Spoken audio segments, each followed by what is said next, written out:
ફરી કપચી ભરીને થઈ ગયા કમ્પ્લીટ ને તાલપત્રી બધું મારી દીધી ને બાંધીને હવે ચડાવશું કાંટા ચડાવીને કાંટાજીથી લેવા જાવી આપણે કાંટા રૂમ બાજુ જતા હતા તો ખબર પડી અહીં લેટ ચાલુ હોય કીધું ભલે ચાલુ રહે કાંટો બાટો કરાવીને પાછા પોગી ગયા ગાડી બાજુ ને પછી હું ગાડી ઉપર ચડીને પાછું અહીં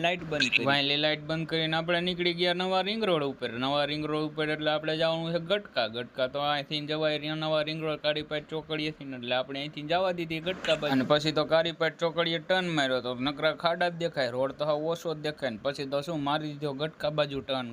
ટર્ન મારીને આપણે પહોંચી ગયા અમૂલ ડેરીમાં 70 વીઘામાં ડેરી આમાં તો માલ નાખતા અમે ગઈઠા થઈ જવું જોઈ લ્યો આ બધું કમ્પ્લીટ કરવાનું અમૂલ ડેરી 70 વીઘામાં બને એટલે એમાં રહેતી કપચી નાખવી એટલે વીઘા એક ની થઈ જાય ઈ બાને અમારું હાઈલા રાખીને ભલે 70 વીઘામાં બને કે 170 વીઘામાં બનાવે માલ તમારે ઘટે ત્યારે અમને કહેવાનું આ ગાડી ખાલી કરીને પાછી હેઠી બે અને પછી જેમ ડાલું બેઠું એમ તો આપણે મેં કીધું હાલો સહી સિક્કા કરી દો તો અમે ભાગવા માંડવી